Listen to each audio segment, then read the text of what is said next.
So, Dartagnan, thank you again for agreeing to do this interview. The Wellness Moonshot Initiative is this audacious goal to create a world free of preventable disease. And it's not something, in my lifetime, it may or may not happen, but we have 8 billion people on this planet, and of all of our non communicable diseases, we know that a high percentage, I think the latest statistic is 70%, are based on lifestyle, the ways that we live, eat, move, play, connect, work, etc. So being an incredible athlete and such an accomplished person in your life and in the work world, I thought it would be terrific to interview you and ask you a few questions and have the whole community learn from you. Thank you for having me on the show. I'm excited to share the lessons I've learned, share the bits and pieces of healing that I found throughout my journey, and to hopefully play a role in impacting the community so we can all begin to live more fulfilling and healthier lives. Yeah, thank you. Well, you've accomplished. I have been doing some internet research about you and talking to different people, and you have accomplished an incredible amount. Through all of that, I think the network of wellness leaders from the Wellness Moonshot could really benefit from what do you think has most enabled you to succeed? Because it seems like you've had just this incredible life and a life of many accomplishments. What's enabled you to succeed? Yeah, I think, well, not I think, I know one of the things that really has helped me to succeed is community. Oftentimes we see the stories of these self-made success stories, and I think that there's a lot of truth to that. And at the same time, I recognize that like there was some shoulders, there was some community, there was someone in their life, even if it's just one, that helped them get to where they are. Because Hmm.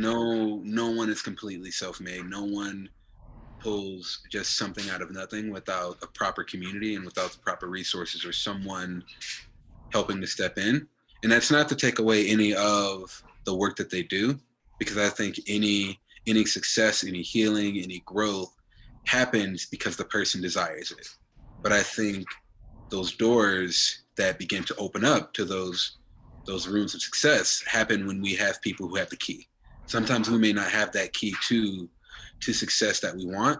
And I think when we have the right community around us, even if that community is just friends who we hang out with who are also doing positive things, are one of the things I've learned throughout my career and just even with experience, the top 5 people in your life are inevitably going to dictate who you become. I've learned that the people in my life who are closest to me are not only reflections of who I think I am, but they're reflections of who I want to be. Hmm. Like many of them have qualities and gifts and talents that I want to build upon, that I want to have within my life. And I think another thing that aided my success is redefining success. Hmm. Sometimes in a lot throughout my career, I assumed that my success would have been or was winning the medal, getting to a particular tournament, and by the end of it, I realized that that wasn't the success. Hmm. The success wasn't being on the podium. The success wasn't getting to the games. The success was my happiness afterward. The success was my happiness through it, and then what I made of it once it was over. Hmm. I think we materialize success when, just like beauty, success is in the eye of the beholder. Success is what we define it to be within our own lives based upon our values. And throughout my athletic career, I was young, I was still growing, and had no idea what my values were. I had no idea who D'Artagnan really was outside the gi. And when I finished and when everything was said and done, I realized that I didn't feel as successful as everyone was telling me that I was because of the medals. Hmm. Once I redefined that idea of success, that's when that abundance of success started to really show itself in my life. I began to move differently. I began to speak differently. I began to attract different friends, different opportunities than I did when I was competing. And my idea of success is ever expanding and ever growing because I think each milestone that we come across in life is a piece that is adding to that ultimate success. I don't think that success is the end of a journey. I think success is one of many pieces to a puzzle that we continue putting together in life. Both of those, I feel personally, I relate to both of those, and they're so important. So this idea of community, who you surround yourself with, and also the community. You know, you are also a mentor and part of the community of other people as well. All of us are. So we are also, you know, not only is who we surround ourselves supporting our well-being and happiness and success, but we're a part of others, amplifying others' well-being and success as well. So that one just really hit me, like right in the heart. And then the idea of redefining success is enormous. How have you noticed success, the definition of that change for you? So you mentioned at one point in your life it was the podium or the medal. And now it's starting to be, or it has been, more happiness. How is that? How's that process shifted for you, and what are you noticing about that process? A book that really helped me with that process is The Alchemist. Um, I know if, it. and if your followers, if the listeners aren't familiar with The Alchemist is a book. It's a fiction book about following your life's journey. It's Hmm. about following your own path and not really caring what others think, what others have to share within that, following it because it's right for you. And it's a book that emphasizes being on the journey rather than getting to the end of the journey.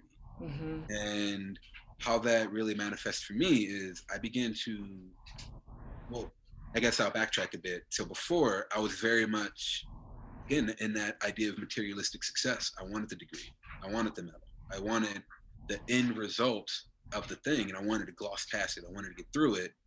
I wanted to hurry up so it's done, so I can say, this is what I've done, this is what I have. And after failing forward and realizing that this is not a part of my value system of how I want to define success, I'm realizing that it's the journey that is success for me. It's who am I on this journey?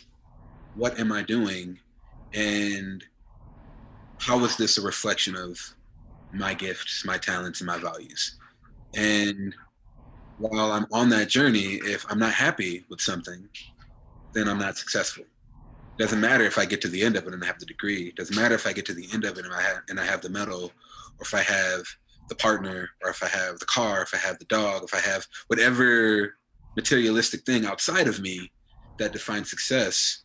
That idea of success is something that is internal for me, and it's something that I manifest on that journey rather than at the end of it. That is really beautiful. It's the to me the questions, who am I being, and who am I becoming? It's like you are constantly asking those questions of yourself in your own words. Who gave you the Alchemist? I'm curious. Um, You remember uh, how it came into your life, or when it came into your life? it came into my life when I was at my lowest. Huh. I had switched my major for the third or fourth time to sociology. I was trying to understand the dynamics of my own trauma and trying to figure out some sort of healing. And at that time, two books came into my life: one, The Alchemist, and the other, The Body Keeps the Score by Bessel van der Kolk. I know them both. Yeah. Incredible books. And I remember hearing about The Alchemist through a song by Macklemore. And one of the lines in the song is, I reckon, like in the song, he's like, it's a, I don't want to say to-do list, but it's a, this is what life is about to my kid, basically. And one of the things he recommends in the song is, I recommend that you read The Alchemist. Huh. And then I was just getting heavily into audiobooks, and I was listening a ton. And an Audible gives you 2 free credits a month. I think maybe one or two free credits a month. And I had 2 credits, and I spent one on the Audible, on the Alchemist, and then the other on The Body Keeps the Score. And one of my favorite lines that I keep seeing showing up when I'm not grasped by fear and grasped by doubt, one of the key lines in the book is, once someone figures out their own personal legend, it's like the entire universe will conspire in their favor to make sure it happens. And then I could have said the end of that line for you. I love that. I really love it. And it's a, for me personally, because trust in the world, trust in the universe, trust has been something I've worked on most of my whole yeah, life. And so it's such a level of leaning into trust that there is so much support already around you and already conspiring to help you. I think one of the things we struggle with trust as the people is, as a society, is we expect another shoe. And I think a part of that, like another shoe to drop, something bad to happen once it starts going good. And I think it's reflective in our media, in our movies, in some of our books, where we'll see I use the Avengers as a good movie. They're doing so well, they're getting everything together, and by the end of it, they've gotten everything that they needed, and then all of a sudden Thanos comes and he snaps his finger, and half the universe is gone. That other shoe just dropped. It's Right. like you can't win for losing. Mhm. And another book that's really helped me in my journey is A Course in Miracles, but it is another version of it called A Course in Miracles Made Easy. And one of the lines he says is, "There's no other shoe," and it's one of the lessons that is kind of taught throughout the course is that our ego needs some negativity in our lives in order to keep itself functioning, Mm. in order to keep itself relevant. Because if we have that thing to overcome, then we become more relevant rather than, no, it's good. Like, yeah, challenges are going to come, but it's good. There's no other shoe that's going to drop. Mhm. I don't need to worry so much about the things I can't control, and I can keep living my life with this cup of happiness that I have, instead of becoming so doubtful and so fearful of, I just got this new job. Is my boss gonna like me? Is my boss gonna, I Mhm. just got in this relationship. Is this person gonna be the one? I just got to this new city. Is something bad gonna happen to me while I'm here? Instead of worrying about that, when we begin to have there's no other shoe as our mantra, Mhm. we begin to just accept that, like, this is where I'm at in this part of the journey. This is what I have, and this is what I want to keep manifesting. This is what I want to keep attracting to me. This is what I want to keep creating. And then that idea of worry begins to just sort of fade away. And it's a practice though. It's not something that comes overnight. And it's not to diminish the bad things that do happen, but it's a practice of focusing on the things that we do have control. And Mhm. 9 times out of 10, when we are kind of spiraling out of control, that thing is our own behaviors, our own thought patterns, our own practices of mindfulness, of creating a wellness mentality or a wellness mindset. I love everything you're saying, and it leads me to my second question that I wanted to ask you. And I think this question really builds on what we've been talking about the power of community, the power of redefining success, centering our lives in happiness, being also asking the questions, how am I being, who am I becoming? So just what we were talking about. So I don't know if you have been connecting, in my senses, given your work, that you have been connecting with the level of stress and anger and happiness and worry in the world. I know one of the latest Gallup polls in their emotions report, they just came out with a 2022 emotions report, and it said that all of those things are continuing to rise, some really significant mental health and well being issues globally.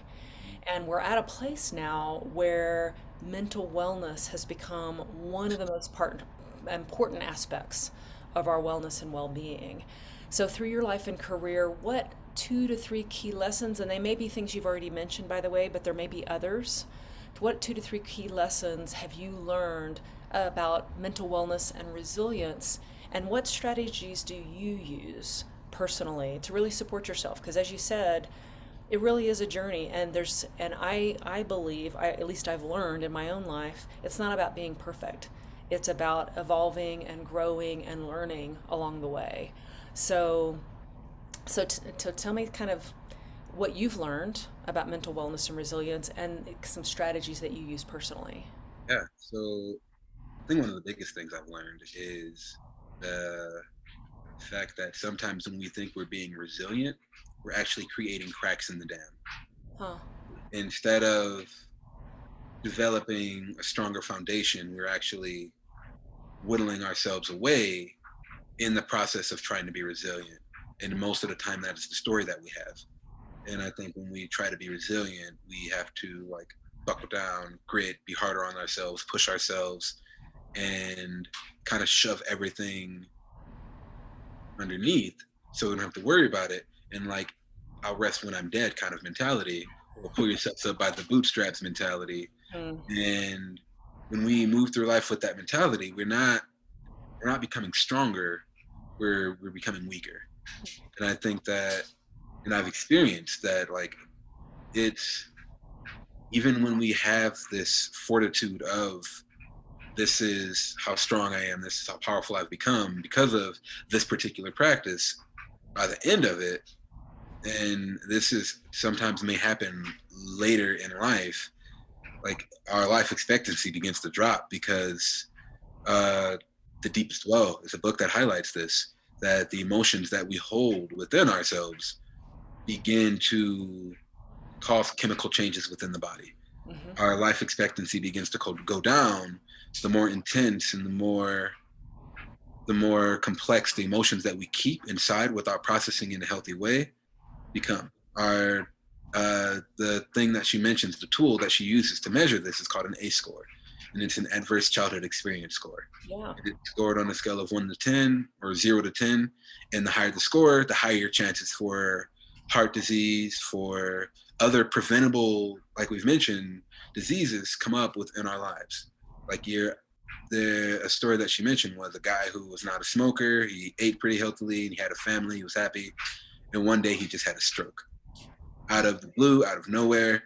And when he started like looking for answers, they found that like he had a lot of childhood trauma that was never addressed, that was never dealt with. And in his late 30s, mid 40s, his body was no longer able to manage or handle the amount of emotional stress that he was dealing with. And the success, the family, the all the external pieces that he brought in his life that like we see as like, this is success, this is him becoming resilient, they didn't help in that. And so his life began to change once he began to address that. Mm. So when I think about resilience, when I understand resilience, it's not about being strong for the sake of being strong. It is understanding that in your vulnerability, that's when you're strong. Understanding that when you do have the courage of being vulnerable with not only yourself, but with others, and sharing in that space and expressing those deep rooted emotions that lead back to something that maybe you don't have that answer, maybe you don't know how far back it goes. But when we can find strength when you're weak, find strength when you're vulnerable, that's when we're becoming truly resilient. Mm. Because when we know that like, okay, I can't carry this anymore, i can't I can't stomach this anymore, we recognize that like, I am okay not being okay. And I think that's a term that's starting to come out more with this movement of mental health, emotional wellness, is like being okay not being okay, being okay knowing that you're strong when you're weak. Because I think that when we think of weakness, we think of, you just give up, you just want pity, you aren't worthy, or you're undeserving of the success that life has to offer because you've chosen this path of weakness. And I there's a quote from a show that I love really that really stuck out to me, and it was someone who was kind of having themselves a pity party on, I'm weak, I'm not strong enough to get this thing done, I feel like my life is a failure. And this mentor figure comes and says like, hey, there is nothing at all wrong with being weak. There's absolutely nothing wrong with being weak. The issue becomes is staying weak. Be weak, but don't stay in that space. Mm. And one of the things to becoming resilient, becoming successful, being happy with who you are, is accepting yourself where you are and then moving from there. I Mm. think when we begin to resent the fact that we are weak, when we begin to resent the fact that we aren't where we want to be in life, then we will never grow, because we haven't accepted the fact that, like, I feel like I'm in a sucky situation right now. If you can't accept that, you can't accept what you need to do to bypass that, because sometimes that answer that you're looking for lies within a question you don't even know to ask. And that's another, I guess, like, it leads me into another piece of one of the lessons that I've asked is that I've learned throughout this process is asking the questions that you're afraid to ask, and getting feedback from your friends, getting feedback from your inner circle, because again, those answers are often questions we don't know to ask. And when we begin asking the right questions, and sometimes when we begin asking the same question multiple times, think like a monk by Jay Shetty. He mentions this in that book of, we have to get to the deepest why. Like, we'll ask ourselves, okay, why do I feel like I'm living this mundane lifestyle? And we'll have a generic answer that our ego already has at the surface, that, like, we already have for ourselves based off of what our immediate environment is. And then in this book, he tells us to ask deeper, to corner our egos in a way. And, like, no, you're not getting away from this until you give me the real answer. And we have to kind of set that boundary within ourselves as well of, I know that this isn't my answer. I know that this isn't what I actually have to say. And we have to keep asking those questions, and we have to get to the deepest why of why we're doing the situation, why we aren't as resilient, why these skills and tools, these self-help books that we keep reading and these seminars that we keep going to, why they're not working. And try to address that deeper issue that we don't know is there until we unturn the right rock, or until we have the right friend that is willing to sit down across from us and say, no, this is why you're messing up. And because I see you, because I love you, and I want nothing for the best from you, that's when that right friend is going to step in. And sometimes we don't see that until we're told that from an external source. I think another lesson that I've learned in this whole process is to be gentle with yourself. Be gentle with where you are, be gentle with your own patterns and your own beliefs about a particular situation, and give yourself grace. I think oftentimes we get so frustrated with our story, we get so frustrated with the external world that we've developed around us, or with the people around us, that we, instead of give ourselves encouraging words, or develop encouraging behaviors or exercises, we do the opposite. We criticize ourselves, we demean ourselves, we create this sense of unworthiness about ourselves because we're not where we thought we would be in a particular point in our lives. We're not where we would have hoped to have been after starting that particular job. And that's not to say give yourself a free pass on making a ton of mistakes that you're not learning from, but that is to understand that you're human. We all are. We all have been conditioned, and conditioning is a hell of a thing. Just ask Pavlov and all those dogs that he conditioned. It is a very difficult thing to break away from when you've grown up when we've, as a society, as humans, as people who have grown up in a conditioned society, from our media, from our families, from the books we read, from our schools, to behave in a certain way. It is very difficult to consciously change that without practice. And I think addressing that practice and addressing those issues with a sense of gentleness and a sense of forgiveness with yourself, we can really begin to embark on a journey that is worthwhile. Some of the practices that I have in my own life that help me with this is journaling is a really helpful practice. It started off as something very difficult. I've been journaling regularly for 3 years now.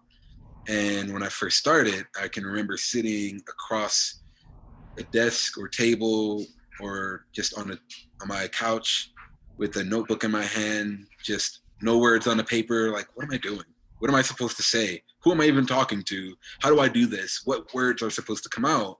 Not knowing what I'm supposed to do in that situation. And I think that in and of itself is a very vulnerable sign of you're ready for growth is when you're taking on a new task, taking on a new endeavor that you think can help your well-being, that you're maybe afraid of, that you don't know what you're doing, and you're able to say, I don't know, but I'm ready to listen. You open yourself up to being given that answer. And through journaling, I've been able to have a tremendous amount of growth from being able to call myself out and have very private, very honest, very real conversations with myself that I know no one else is going to see. I don't know no one else is going to read. And in that, I get to some deeper truths of why I have certain belief systems that have been developed, and being able to process certain emotions that I didn't know that needed processing. And if you were to ask my ego, it's a positive and negative experience, because it's positive because yes, I get to these deeper truths. Yes, I am able to articulate my own emotions and my own thoughts and my own feelings better. I've become a better writer through the journaling process. And my ego would tell you that it's negative because sometimes when I get to what I need to wrestle with, I don't want to wrestle with it. Sometimes I get to a very low place and I don't feel like I have the tools to pull myself out of it when I do open up that ugly can of worms. But if you were to ask me, if you were to ask my soul, it's a completely positive experience, because even that negativity brings me to a higher truth. It brings me to a higher level of being, a higher vibrational level with myself in getting there, because I recognize that I have to feel a certain way in order to understand. I have to feel a certain way, sit with that uncomfortable feeling and learn from it before I can appreciate what is next. It's like when we meet a stranger that gives us the heebie-jeebies for whatever reason. We don't know that person, but we just know that that person makes us uncomfortable. And oftentimes we've been conditioned in our society to not give that person time of day. When we take the chance to sit and be uncomfortable in our own web of stories that we've created, that we've been given from the life that we live, we learn that this person isn't so bad. This was a story that I've created up about this particular person. And learning the beautiful qualities that make this person human are actually more helpful than stewing with the qualities that I can use to dehumanize this person. And again, that's not to say go hang out with every person that makes you uncomfortable, but that is to recognize that sometimes that discomfort that we're feeling is more of an internal thing rather than an external thing. And that every person, for better or for worse, has positive qualities about them that make them human, that make them lovable, that make them worthy. And if they don't have those qualities, if you can't find those qualities within that person, because I'm sure someone else can, but if you can't find those qualities within that person, you're able to find the lessons that you've learned from your experience with that person. Like, how has that person made you a stronger person? How are you able to advocate for yourself better, having known this person who is an enemy to you? Another part of my process is meditation and developing a spiritual practice. In my research of trying to find answers for healing my own trauma, it led me to the scientific piece of get counseling, do therapy, certain medications that are helpful, EMDR, different modalities that are very much backed by our current science. And I say our as in Western science. And even within the lines of that science, that led me to spirituality. With everything that I found on healing trauma is most of the people who have success find a higher source of power either outside of themselves or within themselves. And that's however you want to define your religion or your spirituality. And oftentimes they get deeper revelations or deeper truths about themselves by calling on another source and putting it in the hands of that other source. And from there, from like that scientific research, I've developed a meditation practice that has completely changed who I am. And when we look at the research of meditation, it's resoundingly positive on how it affects the brain chemistry, how it affects our behavior, how it increases life expectancy, how it helps us manage emotions, how it helps us be still when we are feeling anxious, how it helps us be still when we are feeling uncomfortable, how it helps us be still when we feel like there's only chaos and calamity around us. Because with meditation, I think what it really teaches me, and I think anyone can benefit from meditation, because I think meditation is, and I've learned and I've experienced that meditation isn't just sitting in one place. Meditation is the practice and the skill of pulling yourself from external past or future thoughts back into the present. It's bringing yourself back into your own body, back into a sense of groundedness, and in that moment being able to say all is well. I'm not going to worry about anything else in the outside world, just everything that's what's going on right in like what's going on with me. And so oftentimes meditation can be done through following the breath, seated position, laying down. There's walking meditation, there's meditation through exercise, there's meditation through dance. For my own self, I've learned that there's meditation through playing video games, there's meditation through even connecting with one other person one-on-one. And meditation can, I think we've commercialized it in a way and made it a part of our capitalistic society. And so many people are kind of off-put by it because, like, I don't want to pay $100 membership a month to go in a yoga studio and do some yoga with someone who's never ever been to India.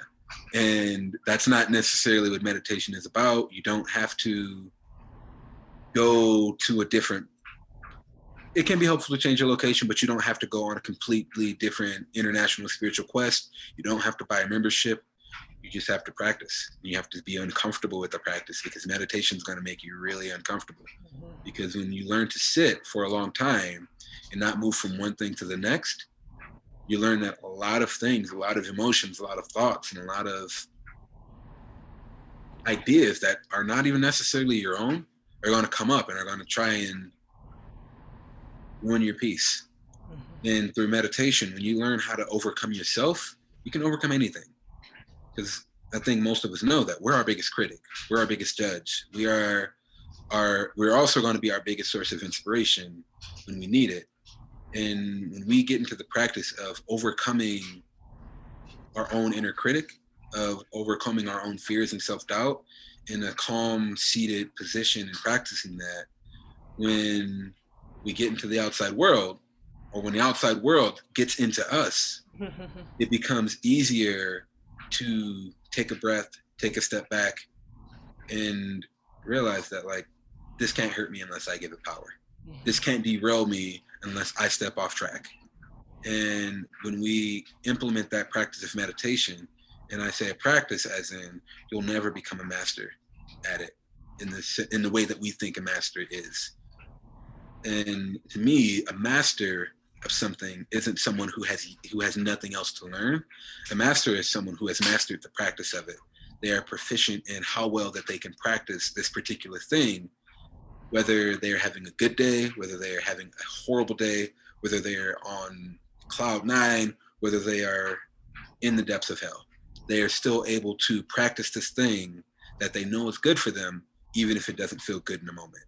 Because sometimes we find that things that will feel good in a moment only may have felt good when we started that weight loss journey, because, like, all right, I'm feeling good. I was told that these jeans look really great on me. Now I'm ready to have other jeans look great on me. So I'm ready to, like, start a whole new weight loss diet. And then when we're not feeling good within our bodies, when we are sitting and we see a particular roll hang out that we're like, oh, I don't like the way this look, then we get discouraged. Then that practice no longer feels good. When we get into the practice of trying to move through school and we're happy that, oh, I'm excited because I just got these really good grades on this test and I'm doing really well. I'm connecting with my professor. I'm connecting with my classmates. I'm really ready to jump into this practice of school. But then we get one teacher that completely picks apart the work that we do. And now those A's are turning into C's. And we're like, I don't understand where I went wrong. Suddenly, what felt good feels bad now, because our mind has convinced us that you can't win for losing. You can't succeed by putting in the work. And then we kind of get caught up in a negative story cycle. We'll tell a particular story about that experience, and then we'll try and live out that experience. But sometimes, in order to stop that cycle of story, we have to jump on to a different carousel. We have to jump off of the train in order to, or jump outside of our own story and get a whole new story about something, in order to, again, use something that may feel uncomfortable for a time to start making us feel good again. Because in those times when we don't see growth, that's when we're growing the most. And a quote that I heard from a friend is, oftentimes when we're struggling, when we are asking God for help and we feel like life is too much, one thing is to remember is that the teacher is always quiet during the test. I love it. I want to ask you this third question, but before I do, um, I guess what's hitting me is how much, so much of what you're saying is what I teach, professionally is what I teach, and yet it's exactly what I needed to hear today myself. So I just wanted to thank you for that. There's just many things that I'm just feeling very touched by. Yeah. So the third question for the Wellness Moonshot audience is about your role as an athlete, and just the role of athletes. I mean, athletes are such influencers, not just in how we act, but our consciousness. They're really influencing and shaping who we think we are, how we identify, what possibilities we see in front of us, how we relate. I mean, athletes have such an important role, and I'm wondering the role you see athletes could play in creating a world free of preventable disease, really a Yeah. vibrant world.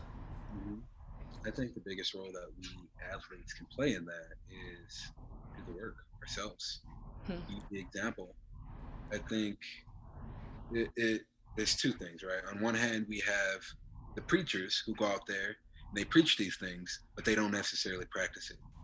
And then viewers, their audience members who are more aware and are more critical, are seeing that, like, you're just saying a whole bunch of nonsense. You're not practicing what you're actually saying. I can't get behind what you're doing.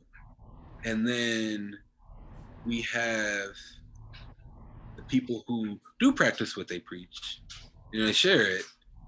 And then we have the audience members who maybe not be as aware or not as critical, who only see what's presented. They only see the frame and not the picture itself. Because when we see the frame, we don't understand that that beautiful frame is only there because the magnificent picture was developed over time under a tremendous amount of heartache, stress, chaos, dysfunction, and that person who is now preaching these things that they've learned didn't just find it in a self-help book. They didn't just come across it in a podcast. They found it, they practiced it, and they implemented it into their lives, and it's become a daily ritual. It's become a daily practice. And when we aren't aware that this person isn't successful just because success just fell into their lap, they're successful because they have healed themselves, they've healed their own dysfunctional beliefs, they've healed, and I use the word healed very consciously here, because I think oftentimes we want to get over something, we want to remove something from our lives, we want to destroy something that no longer serves us, we want to get rid of that negative mindset that we have, or that negative persona that we've developed in order to protect ourselves through stress, when the key to it is healing that. And I think one of the goals of healing is to create a higher awareness, which leads to an empowered living. Because when we're aware of that you need to heal rather than destroy, you understand that when you begin mending pieces that you thought were broken or were only damaged due to areas of life that weren't so healthy, you recognize that, like, this is something that everyone is capable of, but it's a choice that you have to make. And I think the biggest thing athletes can do is, again, not even just on social media, but in their own communities. And I think oftentimes we want our policymakers, we want our authority figures that we place way too much authority and power in to make the changes for us, to to create new laws and rules that tell us what we can and can't do, what we can and can't eat, who we can and can't worship or pray to. We want it to be made easy for us, and we want to see it done in a black and white legislative sense, when I think that it has to happen within the communities. It has to happen within coffee shop conversations, within dinner table conversations, within park conversations, where when I think it's best when someone can meet you and have a very spiritually influential conversation with you and be like, wow, this is a person who is real. This is a person who is down to earth. This is a person who I admire just for them sharing my story. And then later on find out that they're an athlete at a higher professional level. I think that that carries more weight than them knowing that they're an athlete and then knowing their success afterward. So I So think, knowing that they're a real human being first. Yeah. knowing that there's someone who has that practice of awareness, has that practice of building resilience through holistic means, that practice of healing themselves in every capacity, whether it's mental, physical, spiritual. And I think when athletes start to go down social media, let go of the Twitter handles, let go of the hashtags, and don't make it so much about getting followers, or in order to make change, I need to make a big change on the social media platform. But go start up a conversation with somebody at a coffee shop. Go start a conversation with someone at a park. Go start a conversation with a friend that you haven't talked to in a long time. Go start a conversation with a family member that has outdated beliefs that aren't serving them anymore, let alone serving the other members of your family. And I think that's where we can start making the most influence. And when we can really get back to a more of a village or community mindset, we share in an experience that we've forgotten about, that we've forgotten how to do, especially with COVID, with being so isolated, with being so disconnected from everyone. I think that we want everyone to have the answers. Again, as I've said, we want to find inspiration in those people that are outside of us. But I think one of the biggest things that I've learned on my journey, the people who have found strength from my story, have found strength in talking to me, have found strength in being around me. They found that strength because they found that, like, there are pieces of my story that are identical to theirs. Not pieces of the success, but pieces of the brokenness, pieces of the dysfunction, pieces of the pain, pieces of the not knowing that they were able to say, wow, you lived through that too, and this is what you're doing, and this is what you're saying. And I resonate with that because whenever I go speak, whenever I hang out with people or talk to people, it's not the medals, the games, the athleticism, that's fleeting. That was great. And it was a side quest that was aiding to the main quest of what I'm here to do. And it's not what people are gonna really remember me by. It's not what people are really going to go home and use as a source to change their lives. That's going to be knowing that, like, yeah, I've come from a dysfunctional family too. Yeah, I've been around substance abuse my entire life. Yes, I've seen physical, sexual, emotional assault and abuse throughout my life. Yes, I've seen all these tremendous and horrible things that life has to offer, and I've seen the beauty in all of it, and I've seen the healing on all of it, and I've seen the possibility of allowing someone in, allowing yourself to be connected to someone else's story to encourage or influence that healing. And I think that's what we as athletes can do to really influence the world around us, is to just stop being athletes, be humans. Be authentic. I was just about to say the same thing, and it strikes me that what you're saying that athletes can do, all of us can do. All of us that are on the, on the journey of um, trying to live well in the moment, and also trying to be sort of um, I don't want to say be an inspiration, but to facilitate well-being, to be a source of well-being in the lives of others. Every one of us, don't need that platform of social media. We have all the platform we need in our relationships and our family and our friends and our neighborhoods and, right all around us. One of the things, So that's beautiful. one of the things I see more and more of is like in the homeless community. Like Hmm. oftentimes we're used to seeing signs, and this is particularly like when I'm walking around, we'll see signs that say like anything helps, change or money or food. But some signs that I've been seeing more lately are human connection or kindness.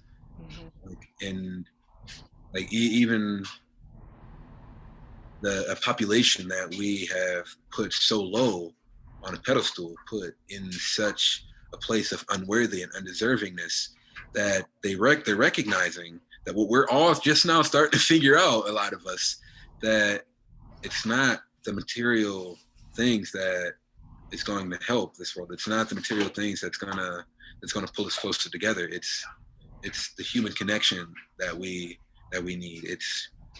It's kindness. It's extending a.